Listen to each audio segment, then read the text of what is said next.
wassalatu wassalamu ala asrofil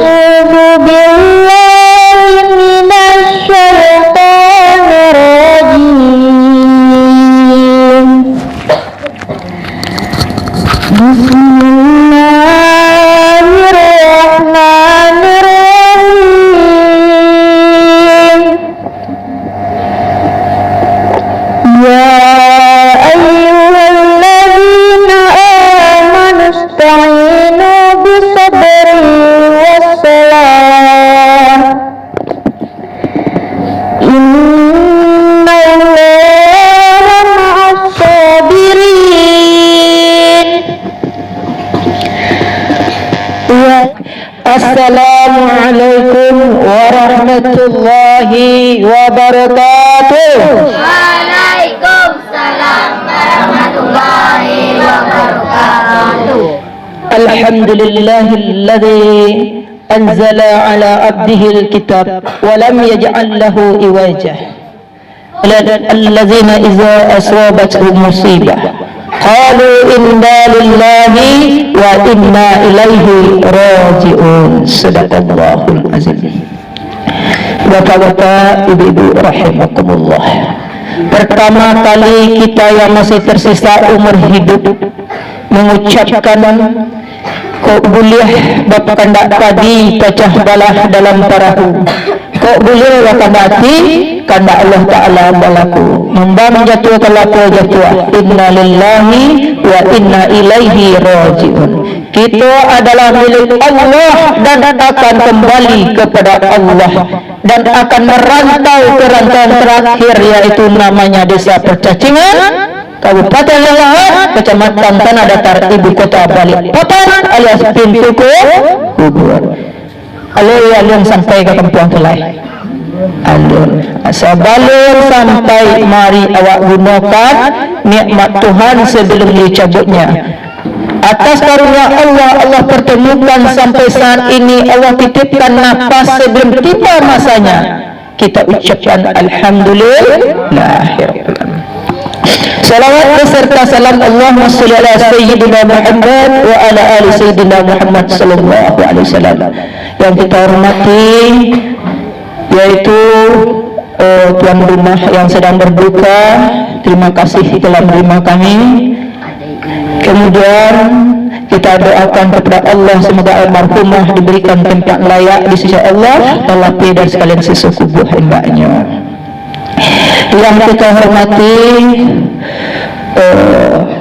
ibu-ibu, bapak-bapak, salawat berisalam Allahumma sholli ala sayyidina Muhammad wa ala ali sayyidina Muhammad sallallahu alaihi wasallam. Baik, kedirantangnya panjang encak dikubah nyusingke.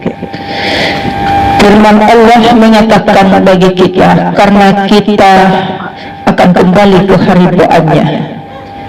Bismillahirrahmanirrahim. Ya ayyuhalladzina amanu ista'inu bis-sabri was-salat.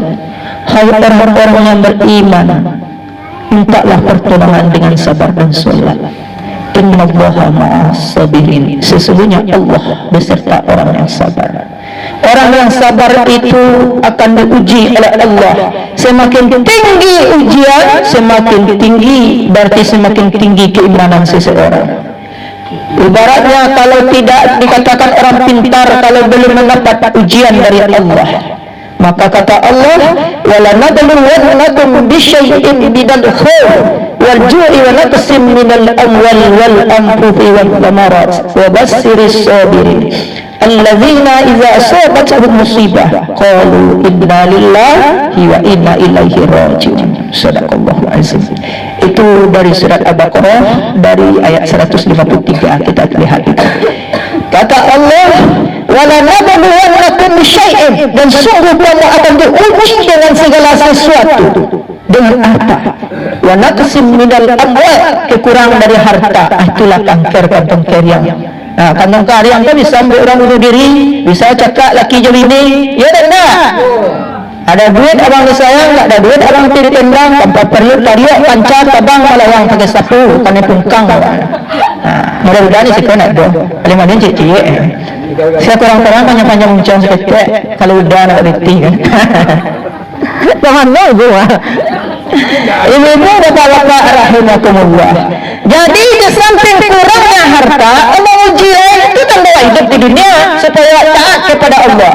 Wala nabluwannakum bisyai'in minal khauf, dari ketakutan, wa naqsin minal amwal, kekurang harta, wa anfusi dan jiwa, wa samarat dan buah-buahan. Wa basir sabirin, itu berita kabar bagi berita gembira bagi orang yang sabar.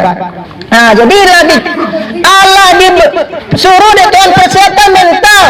Kalau ide di dunia, Allah akan uji ketakutan dengan jiwa, kekurangan harta. Makanya ketika awak menangi itu buah tangan aku ipa ayo bari ujian di dunia. Dengan apa semuanya itu? Tangan tu bisa awak lalui. Itu dengan surat Al-Baqarah 153 tadi. Minta tolong dengan solat. Kalau orang solat, ini sabar, ini tahu. Kok boleh banyak padi pecah bala dalam tarawih boleh karena hati karena Allah Ta'ala balaku. Tuhan yang punya.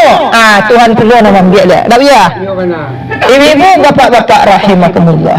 Kalau mereka, kalau diuji oleh Allah dengan kekurang harta, kekurang rezeki dengan jiwa kok indah. Kalau tidak orang yang kita cintai, kita tinggalkan, dia yang meninggalkan kita. Itu hakikat hidup ni. Kalau nak hidup, mati, nak mati hidup. Itulah. Itu ujian dari Allah. Kemudian kalau kita ditimpa hal demikian, apa yang kita baca? Allazina iza asabatuhum musibah, apabila kamu ditimpa musibah, qalu, katakanlah inna lillahi wa inna ilaihi raji'un, katakanlah kita milik Allah dan kembali kepada Allah. Harta, tahta, wanita, kebahagiaan di dunia itu akan lenyap, ratu di tanah akan ciri jadi ceciang dan makan ikan. Ya tu enggak? Ada makan, piti itu makan, ikan makan sedunia. Jadi ameh yang cair. Tu jadi ciri kaca sedunia. Nah, kekal apa? Itulah doa anak saleh, ilmu yang bermanfaat, sedekah jariyah. Jadi kajian awak ini hidup tanpa persiapan, maka mati akan tanpa penghormatan. Jadi yang perlu yang Ustaz sampaikan hari ini, kalau tentang kematian, tentang kehidupan, rasanya lah banyak, tak biar. 3 senjata pamungkas menghadapi hidup dan mati. Ada 3 senjata pamungkas menghadapi hidup dan mati, biar. Dan ini telah diamalkan oleh para pahlawan kita. Makanya Undang-Undang Dasar awak ini di tanggal 17 Agustus ya, ambil kaitkan dengan perjuangan para pahlawan awak dulu. Dengan surat Al-Baqarah ayat 7 balik, surat Al-Anfal ayat 7 balik, dengan 7 balik Ramadan. 17 Agustus sudah dapat 17 rakaat, 17 Agustus 17 Ramadan. Jadi ibu-ibu, bapak-bapak, senjata pamungkas itu ada orang yang lama amalkan. Di antaranya Jenderal Sudirman. Itu realita yang terjadi nampak benar. Beliau menghadapi hidup dan mati ketika dalam pertempuran. Bayangkan si Rapa yang ganteng. Nah, bayangkan ketika beliau perang dalam menghadapi perangnya melawan penjajah Belanda. Dan dilawan ketika itu adalah Meriam. Dipenjat tombol 1 melatui para kakak. Dipenjat tombol 2 melatui kampung sekota Padang. Itu yang dilawan dulu. Saya dulu bambu runcing. Mereka mungkin bambu runcing melawan Meriam. Kalau Meriam Belina, bisa dilawan di pahlawan wa. Meriam Belina bisa dilawan di pahlawan wa. Tapi kalau Meriam dan sahabat Meriam, baraso ibuan tu melatui ya saudara, hancur kampung para kerakah. Namun daripada itu, Jenderal Sudirman ketika itu beliau berjalan dalam surat Al-Baqarah ayat 17. Yang pakai masaluhum kama balil ladzi istawqada nara walamma adaa'at ma hawla zahaballahu binurihim wa tarakahum fi zulumatil la yubsirun. Seumpama seperti semisal orang yang menyalakan akan api, maka tatkala api itu bercahaya, Allah pergikan dengan cahaya itu, Allah berikan cahaya itu di sekeliling mereka, maka kemudian cahaya fi zulumatil la yubsirun, cahaya kegelapan itu hilang di cahaya antara la yubsirun, indak sadar para penjajah itu. Rasanya sehingga Jenderal Sudirman dia ditandu ketika itu ibu bapak memimpin peperangan, ditandunya jadi panglima ketika itu memimpin peperangan. Paru-parunya rusak, antara ibunya mati yo. Paru-parunya tidak berfungsi sebelah doh. Jadi bertanyalah para anak buah beliau, wahai Tuan Jenderal, engkau begitu hebat. Kenapa? Karena di menghadapi antara hidup dan mati, engkau bisa selamat. Orang yang sehat, gadang ototnya, kue, nggak ada cacat satupun. Engkau tanpa paru-paru ditandu, tidak tembus oleh satu peluru pun ke tubuh engkau. Engkau tidak ditemui oleh penjajah Belanda, engkau bisa selamat. Bahkan Jenderal Sudirman sampai kematiannya sempat mengucapkan kalimat la ilaha illallah. Man qala la ilaha illallah khalisatan dakhalatil jannah. Siapa yang pernah mengucapkan kalimat la ilaha illallah dalam keadaan bersih, dakhalatil jannah, dia akan masuk surga. Jadi kalimat la ilaha illallah itu ringannya, kalau perbuatan awak elok, hubungan awak elok di Tuhan, hubungan awak elok dengan manusia. Jadi bertanya anak buahnya saudara Arafah, kecil anak buahnya, wahai Tuan Jenderal, engkau bisa selamat menghadapi peperangan, sedangkan paru-paru engkau tidak ada alias tidak berfungsi sebelah. Engkau seorang panglima, saudara kita yang sehat, yang kuat, mati kena tembak, tapi engkau tidak satupun peluru tembus kepada engkau. Jimat apakah yang engkau pakai? Akulah kajian awak gini, 3 senjata pamungkas untuk menghadapi hidup dan kematian. Jadi antara hidup dan mati, awak di dunia ko, kalau lah pakai ko, hidup awak selamat, mati awak pun selamat. Yang pertama jimat yang kau pakai adalah, kata Jenderal Sudirman, anak buahku ketika peperangan, aku suruh membawa kendi. Kendinya, di dalam kendi itu ada air, ada untuk minum doh. Tetapi air kendi itu digunakan untuk berwudu. Ala lapel duk beliau, tolong wudu nambu. Kecewa. Makanya kalau awak ibu-ibu, bapak-bapak, dalam menghadapi peperangan, ada unsur amarah dalam hati wak, dalam keluarga, ada wak bacaka laki bini, anak jo keluarga, dak kalau dak astagfirullah, menghadapi unsur api itu, capek wak baudua. Kalau indah tabang pariuk, tabang kuali, tabang kancah, tahu orang sekampung. Syaratnya adalah kalau orang berwudu, jiwanya akan diberi cahaya oleh Allah, ketenangan gerasa gerusikan akan habis. Kemudian ketika pikiran kanut, ada ampe yang menghalangi manusia dalam mengingat Allah, kecemasan, ketakutan, kerusuhan, kesedihan. Kadang-kadang faktor ekonomi, kadang-kadang faktor takut, kadang-kadang faktor sedih, kadang-kadang faktor gelisah, ingin bunuh diri saja. Ampe kau ya bisa membuat orang bunuh diri, mati sebelum dimatikan. Oleh karena itu kalau orang nambah wudu, dia akan disinari cahaya Allah, cahaya Muhammad akan ada di dalam jiwanya. Dia akan berjalan dalam surat Al-Baqarah ayat 17 tadi, mathalum kamathalil ladzi istauqada nara, seumpama seperti semisal orang yang menyalakan api. Kalau ingin tarang hati wak, baca bulan jam matahari, kalau ingin hati wak tanang, kalau ingin awak idik batuan rasa menyadari, wali ampusikum apalah tubsirun, dan dengan dirimu kenapa tidak sadar, man arafa nafsahu faqad arafa rabbahu, siapa yang mengenal dirinya niscaya akan mengenal Tuhannya. Kalau awak ilai takkan aja Tuhan, dengan bau buak tu tanang jiwa awak, pikiran awak jamih. Makanya dengan wudu, ibu-ibu, bapak-bapak, cahaya di dalam diri awak akan hidup. Ada cahaya Allah, cahaya Muhammad. Tapi kalaulah berang-berang awak tetap mematuhi nafsu awak, yang paling berat kata Imam Al-Ghazali, bukan angkat besi, bukan angkat rumah, bukan angkat mobil, bukan angkat sekalian angkat, tetapi yang paling berat adalah melawan nafsu. Nafsu amarah. Ya Rabbi ya. Nafsu amarah tu payah wak. Dengan apa menundukkan nafsu itu agar kita, sebab kalau kita tidak ada persiapan, kematian itu bautatan, datangnya dengan tiba-tiba. Beko amarah nampai barang. Dek gara-gara anak tangka tawa melawan tawa. Sakit hati wak. Awak catu anak wak jual diang atau jual kepak meninggal.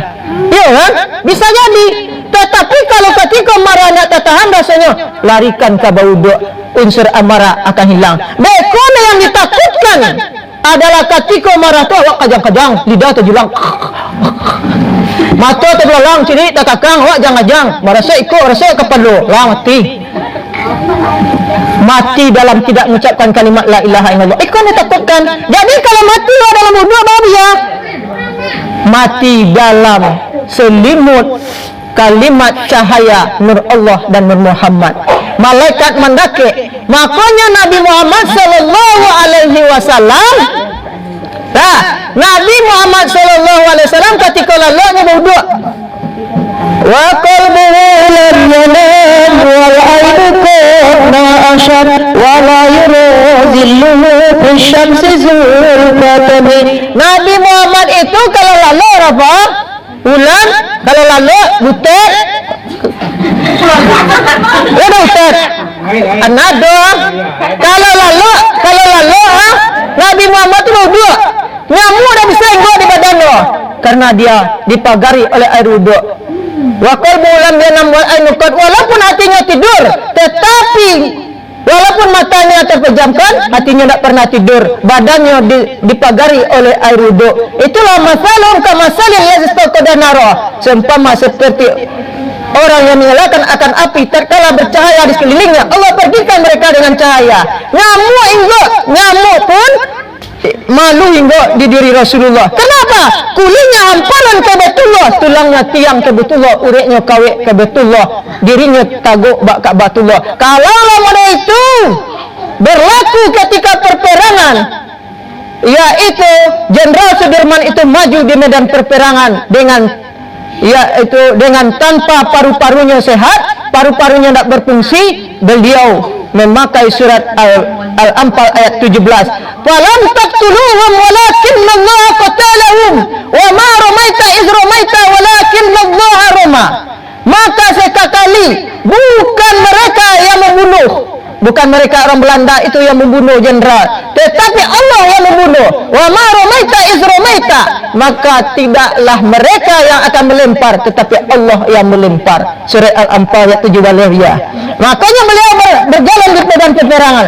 Mau dia pula awak, kalau awak berjalan di jalan Allah, baca doa, awak selimuti diri awak dengan wudu, awak selimuti, awak pagari hati awak dengan berdoa kepada Allah, makanya kuat diri awak bagikan Ka'batullah. Kalau dibaca kali Allah awak di Tuhan, ketika itu mata awak tak terbelalang dah, lidah tak julang, hidup awak dalam kematian awak itu bak candu bulan je matahari, nampak cahaya Allah, cahaya Muhammad tu. Caliklah orang meninggal, orang yang berwudu, rajin solat, wajahnya bak candu bulan je matahari biar. Walaupun hanya senyum-senyum mana, senyumnya itu tak buat-buat, tetapi aurah wuduknya tu bantu orang senyum. Itulah yang diamalkan oleh Jenderal Sudirman.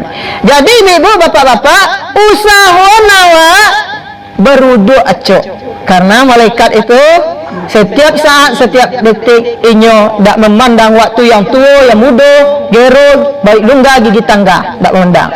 Kemudian yang kedua, jimat apa yang dipakai oleh Jenderal Sudirman?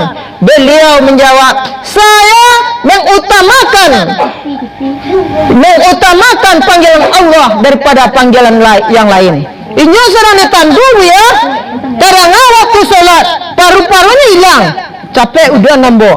Beliau mengamalkan surat Al-Baqarah ayat 43. Wa aqimus salat wa atuz zakat warka'u ma'ar raki'in. Dirikan salat, bayarkan zakat, rukuklah beserta orang yang rukuk. Artinya rukuk serta orang rukuk tu inya menunaikan solat berjemaah. Kalau rukuk beserta tu tak mungkin seorang dia. Berarti itu al-jamaah, solatul jamaah afdalu minas solatil fardhi. Solat sendiri, solat berjemaah lebih afdal daripada solat sendiri. 27 derajat. Aku musolawat ada ke, mari awak mencari pahala yang gadang. Jadi semakin acok awak kamu solat, semakin acok pula awak berkumpul, semakin tinggi kepedulian awak kepada saudara awak, semakin banyak informasi yang awak dapat. Tu. Al-jama'atu minar rahmah, al-firqatu minal azab. Berkumpul-kumpul mendatangkan rahmat, artinya mendapatkan rahmat. Tapi tanpa nampak rahmat awak berkumpul. Jangan dikadai-kadai, banyak awak gunjung, banyak dosa yang akan kita dapat. Al-firqatu minal azab, bercerai-berai mendatangkan azab. Jadi jimat yang kedua bukan kalung, bukan berupa batu cincin, tetapi jimat yang beliau pakai ketika itu adalah mengutamakan panggilan Allah. Iko tiba waktu semayang, lama latih-latih cara mik ya. Anak awak lama se nambar le non organ segala macam, awak tetap taruh. Padahal titipan Allah yang magi langit jauh bumi ke Tuhan, yang magi nafas tu siapa yang punya? Allah. La tataharraku syai'un illa biiznillah. Tidak sesuatu pun yang bisa bergerak kecuali dengan izin Allah. Setiap saat remote merah kau kalau Tuhan ingin mati langsung. Allah siap waktu itu. Alun kalau alun siap wak setiap detik dan setiap saat. Makanya temui panggilan Allah sebelum utamakan panggilan Allah yang pertama sebelum dipanggil oleh Allah sebenar-benar dipanggil. Artinya apa? Awak memenuhi panggilan Allah secara hakikat syariatnya dia melaksanakan solat. Kalaulah dipanggil ruh awak di Tuhan, berpisah jasad ruh tanpa persiapan, maka mati tanpa penghormatan. Mudah tadilah mati awak ketakutan, alam tiba malaikat dari jauh saya nampak malaikat lidah awak lah kaku, awak lah kuncun iku awak, badan awak lah mengaretik lah nampak malaikat tu lah tiba palu jawab tu kalau lah datang saatnya. Kalau dia orang kan mati sakaratul maut, malaikat tu nampak di pintu sana nampak tu, dia lah tiba tu takut lah tangan-tangan, makanya orang-orang tak meninggal tu ada yang tangan-tangan orang ikut ya. Aduh yang seperti itu karena nila nampak malaikat tu dari jauh. Kalau mau elok datang malaikat tu elok, senyum tak sedan yang mau dapat senyum recah. Tapi kalau amal buruk datang yang mau bengis, mau budigar, mau kolektor datangnya, mau kali catur. Oh itu ya, aku ya Pak. Makanya ketika hidup di dunia utamakan panggilan Allah dibanding panggilan yang lain dulu. Itu jimat yang dipakai di Jenderal Sudirman dia. Dalam parang tu maka tu tipis tu geren bom inyo solat berjemaah. Sehingganya ketikanya solat, ketikanya zikir Jenderal Sudirman tu tidak nampak di orang dia. Menurut sejarahnya, itu jimatnya pakai. Kalau awak dah ke Tuhan, wa maromaita izromaita. Orang yang kamu lemparkan awak dan iri je dangki je sihir je santet ini yang terlempar apa karena Tuhan ada hadir dalam jiwa awak. Dari itu Tuhan menolong awak karena hasbi Allah ni'mal wakil ni'mal maula ni'man nasir. Sebaik-baik penjaga adalah Allah, sebaik-baik penolong adalah Allah. Kemudian jimat yang ketiga yang dipakai oleh Jenderal Sudirman adalah menjaga silaturahim. Amo jaga silaturahim. Sebelumnya mengerjakan aktivitas, beliau salam dengan orang tua beliau. Beliau salam dengan saudara-saudara beliau. Beliau apabila saudara beliau yang meninggal tewas alias alamati indah idoi lai, beliau capek-capek yaitu mengunjungnya. Itulah awak disiko di parak karakako. Kalau ingin awak dicali orang, rajin awak mencali orang ketika meninggal. Kalau ingin awak acok dicali orang ketika sakit, rajin pula mencari orang sakit. Kalau awak peduli dengan orang lain akan peduli dengan awak. Jadi ikon kita mulai dengan takziah kok. Jadi ibu apa-apa mbok nampak dusi, ibu-ibu nak laki-laki apa-apa lah. Kalaulah seperti ini adalah telah memulai dengan kebaikan. Allah tak pakai jimat, yaitu salah satu jimat Jenderal Sudirman. Artinya senjata pemungkas menghadapi hidup dan mati. Ada hidup tolong menolong, ada kematian doa mendoakan. Kalau ibu-ibu apa-apa makanan pai takziah kini go. Kalau hidup tolong menolong, kalau kematian wak doa mendoakan.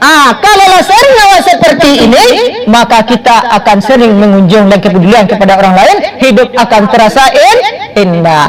Jadi kesimpulannya ibu bapak, jimat yang perlu kita pakai, senjata pamungkas yang perlu kita pakai ketika menghadapi hidup dan mati yang tiga itu, sering berwuduk, kemudian memenuhi panggilan Allah, kemudian yang ketiga yaitu jaga silaturahim. Kesimpulannya artinya apa? Jaga hubungan Allah dengan Allah, jaga hubungan dengan manusia. Kalau rancak hubungan dengan Allah, yang ambil nyawa awak rancak pulo. Rancak hubungan awak dengan manusia, manusia yang melapih awak samparano pulo. Ndak ada orang sakit hati dek awak dah. Maka barangkali awak dari cahayo ke cahayo. Itu tadi ta. Basobok surah Al-Baqarah ayat 17 tadi.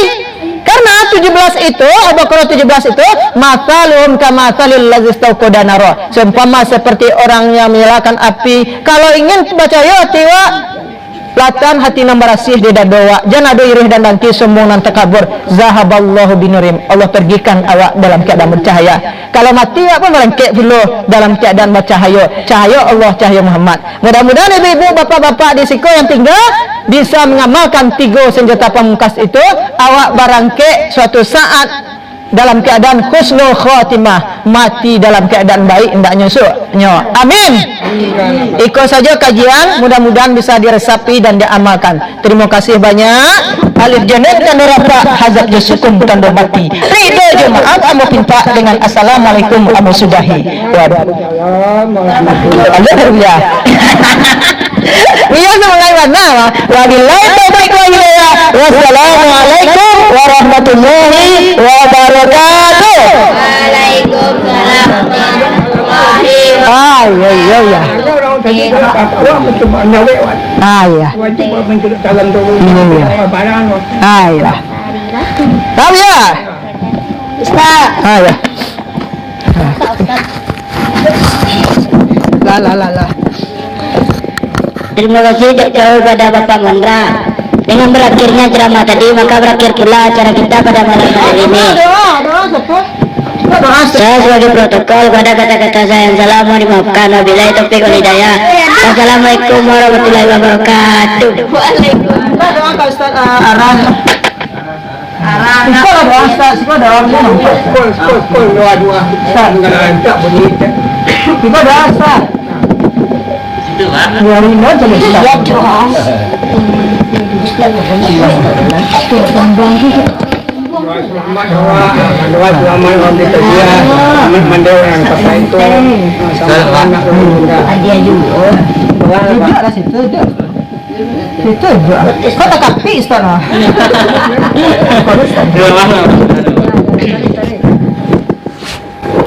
Astagfirullahaladzim.